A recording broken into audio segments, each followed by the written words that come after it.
qual que é a diferença ou é a mesma coisa, a questão do pós-venda, do sucesso do cliente? Qual que é a sua visão em relação a isso? Tudo depende de como você trata o cliente. Então, você pode. Eu lembro que há alguns anos atrás era call center, aí contact center, aí vem CRM. Então, a gente está aí numa onda crescente com essas nomenclaturas.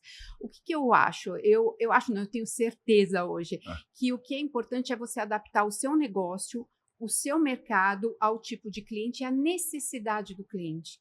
O que é importante é você ouvir o teu cliente, saber o que o teu cliente quer e adaptar a tua estratégia. Por isso que a gente tem aí agora, né, toda uma onda na estratégia centrada no cliente. A estratégia centrada no cliente vai fazer com que você pense no cliente, a empresa e a estrutura pense no cliente o tempo inteiro. Então, antes a gente tinha um atendimento passivo, né? A gente, como cliente, a gente tem algum tipo de problema, a gente liga numa central ou liga para alguém, aquela pessoa te atende, sim ou não, e desliga, e depois você tem os indicadores de performance de atendimento. Agora não.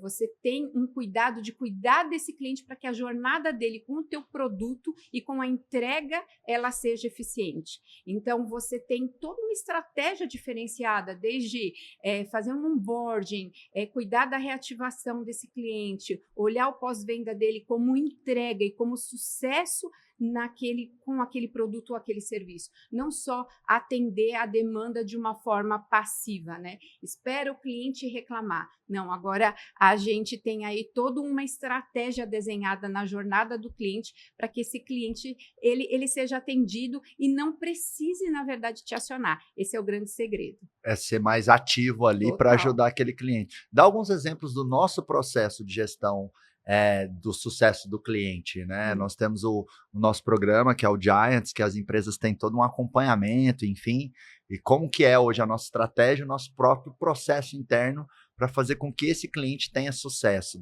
A empresa entrou no Giants, né, o que que faz parte dessa hoje Exato. nossa estratégia? Na verdade, nós temos os melhores clientes do mundo. Não tem melhor cliente do que os nossos, né? Eu sou completamente apaixonada pelo programa e pelos nossos clientes, que todos ali têm um super propósito.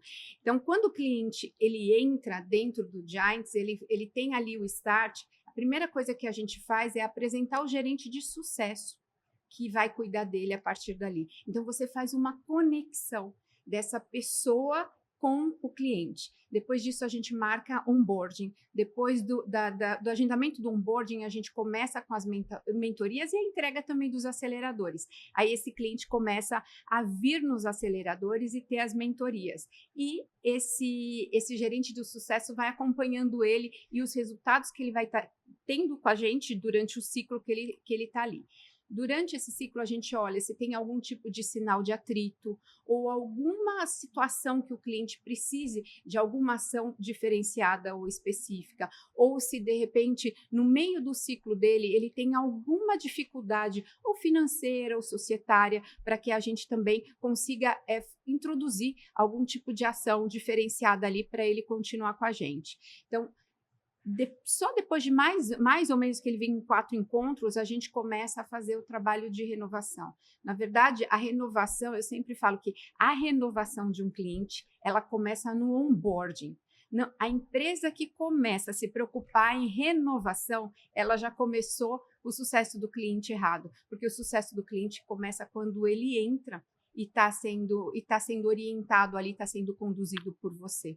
E aí, depois, no final, a gente faz a renovação e esse cliente continua aí no ciclo. A gente sabe que tem clientes aí 5 para 6 anos, né, que ainda continuam no Giants. Isso é legal, né? É parecido com o gerente do banco, né? Que tem É, ali tudo que você tem de dúvida para sua conta. Ah, eu preciso de um talão de cheque. Ah, eu tenho uma dúvida numa tarifa da minha conta. Eu tenho aquele ponto de contato ali. No nosso caso, é o gerente de sucesso, que a empresa tem todo um apoio ali para poder ir consumindo os entregáveis ali do Giants, né? e tem uma adaptação que o mercado está fazendo, que antes a gente achava que sucesso do cliente era para grandes empresas, para Uhum. grandes corporações. Então, você tinha ali gerente de sucesso, você tinha o gestor do cliente e você tinha uma carteira de clientes que cuidava. Agora, não. Uma pequena empresa, uma média empresa, ela também, independente do tamanho da carteira de clientes, ela consegue também ter estratégias para cuidar desse cliente. E, na verdade, o que a gente fala para o nosso cliente?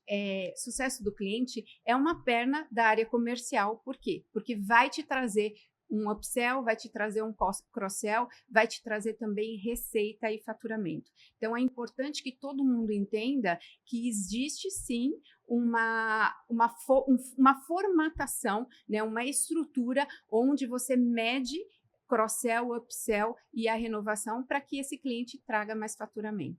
Isso é legal, ou seja, você pôr ali as atividades de pós-venda, de cuidar do cliente e tudo mais, dentro do guarda-chuva da área comercial, e não, por exemplo, ali em operações Não. ou numa outra equipe, porque esse bom atendimento do cliente vai incorrer, né, em mais receita, em indicação, em retenção e tudo Isso. mais, né? E quando a gente fala de sucesso do cliente, tem muito essa questão da gestão da carteira dos clientes, né? Uhum. Que erros você vê as empresas cometendo na gestão da carteira de clientes? Erros comuns. Primeiro, não cuidar do cliente, né? Uhum. Não cuidar de um cliente e achar que o cliente ele vai se sustentar com o seu produto durante o tempo, o ciclo. Isso não é verdade, né? O cliente ele precisa ser cuidado e trabalhado e amparado, acolhido também. A gente costuma acolher muito o cliente. Esse é um erro clássico. Outro erro é a gente achar que esse cliente tem que te acionar. Então, o cliente não tem que nos acionar, a gente tem que se antecipar. Existem indicadores onde a gente consegue, sim, se antecipar a algum tipo de... Por exemplo, eu vou te dar um exemplo. Há um cliente que coloca o pedido todo dia 5. Espera aí, hoje é dia 6, ele não colocou o pedido. Se ele não colocou o pedido dia 6, eu tenho que entrar em contato com ele. Provavelmente, esse é um cliente para algum tipo de campanha de retenção. Então, esse é um outro exemplo prático que as empresas podem fazer. Nós temos hoje dentro do Giants empresas que têm de 10 até 10, 20 mil clientes. Então, cada negócio tem uma estratégia diferente para cuidar desses clientes, dessa carteira. Então, o que é o melhor? É você segmentar. Né? Então, quando você segmenta, você também trata o cliente maior de uma forma diferente dos menores. E os que têm ali a possibilidade de te trazer mais faturamento.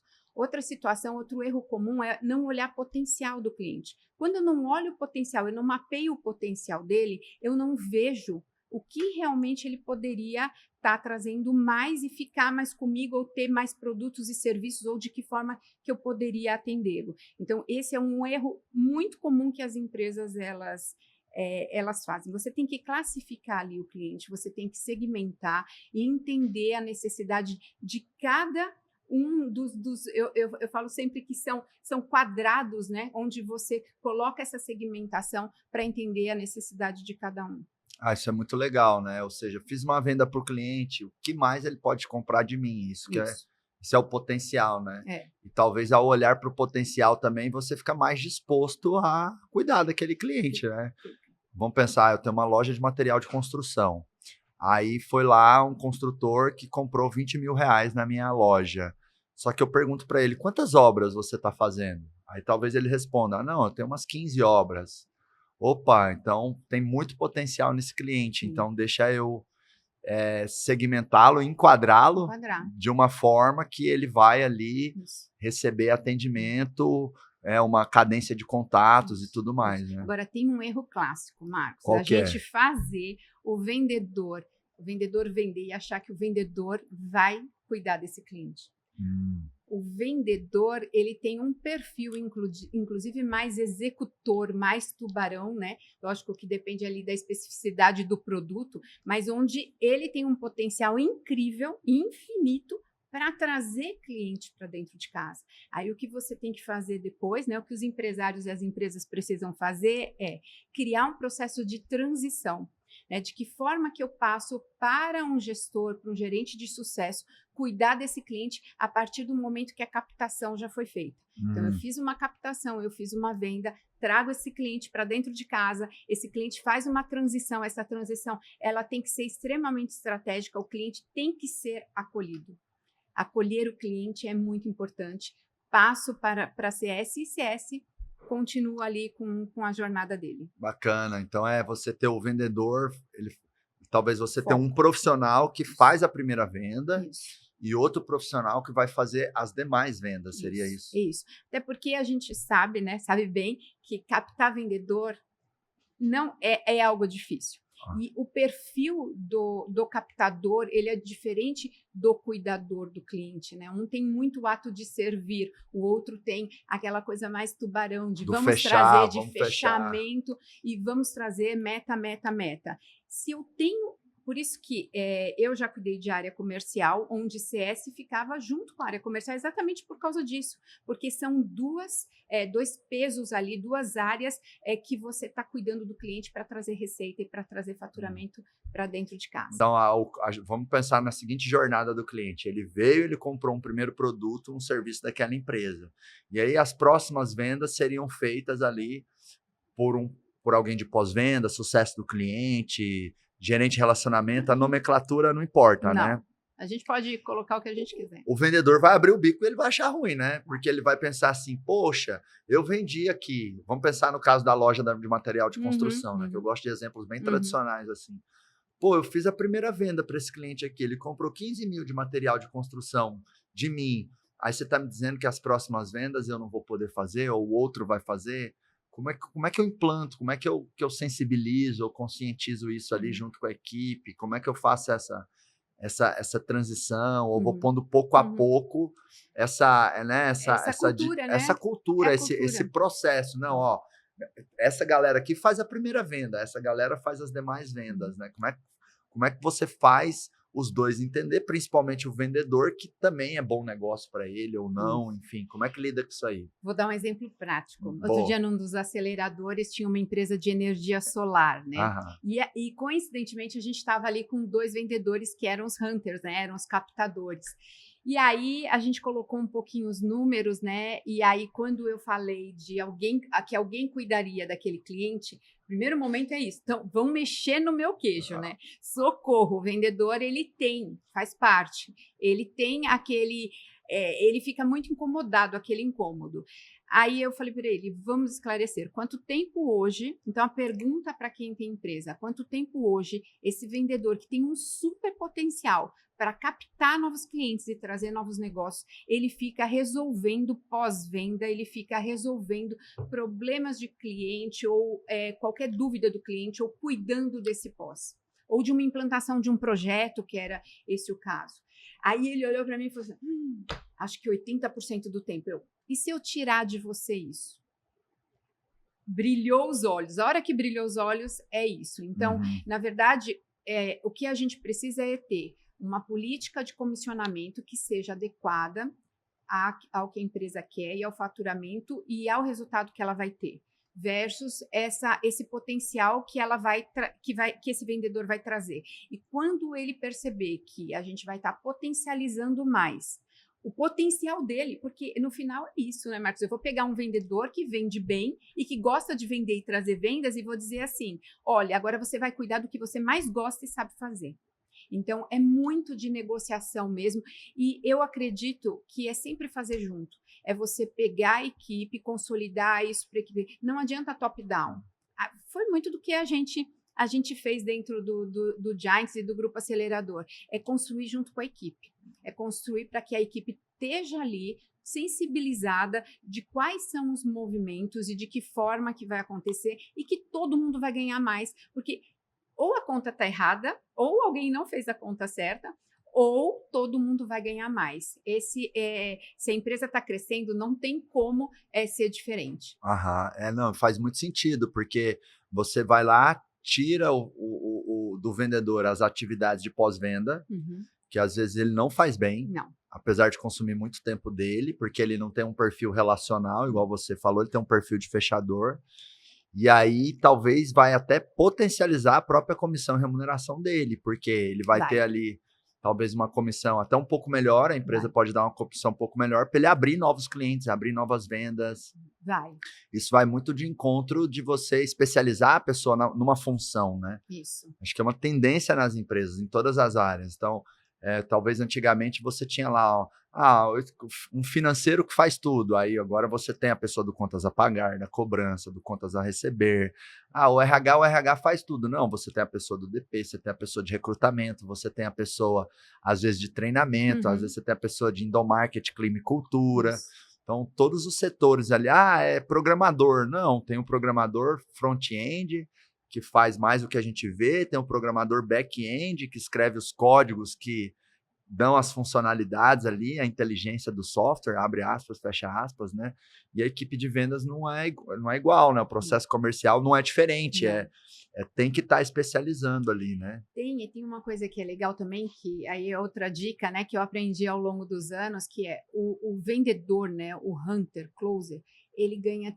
Eu vou colocar aqui uma média, 30% do salário fixo, 70% ele tem que buscar negócio. Então, a composição de salário dele, na maioria dos casos, é assim. Legal. Às vezes tem gente 50-50, mas é assim. Quando você fala de alguém que cuida da carteira do cliente, que é o farmer, você pode inverter isso. Porque ele tem um fixo maior para cuidar daquela carteira. E aí você pode colocar, sim, adicionais, mas em virtude de cross-sell, upsell, renovação, retenção e também o faturamento que ele gere ali daquela carteira daqueles clientes. Legal, super sacada, hein? Então, o vendedor que traz a primeira venda ou os primeiros negócios, vamos dizer assim, 30% fixo, 70% variável. E na pessoa que vai cuidar da carteira, você inverter isso aí, né? Você fazer ali um 70% fixo e 30% variável. Isso, porque é o cara que ele tem, o farmer, ele tem um perfil diferente. Ele tem um perfil do servir, né? É um perfil de cuidar. E ele realmente vai brigar pelo cliente, né? E aí a empresa tem que estar muito aberta também para a voz desse CS, né, desse sucesso do cliente, porque o que ele tem, ele está ali na ponta com o cliente. Então, tanto para a operação, quanto para o financeiro, quanto para a criação de novos produtos, é muito rica a experiência que essas pessoas trazem, porque, de alguma forma, elas estão 100% do tempo ouvindo e olhando para o cliente. E as demais áreas não é isso que acontece. Você tem algumas interações pontuais com o cliente e aí isso não te dá, né, sem muita informação ali de forma fidedigna para você tomar algum tipo de decisão. Legal. Essa equipe é um canal de escuta muito forte com o cliente, né? Que cria vínculo, relacionamento. Meio que o RH dentro da empresa é uma escuta dos colaboradores. Arrasou, gostei dessa. Esse time acaba sendo uma escuta ali do cliente.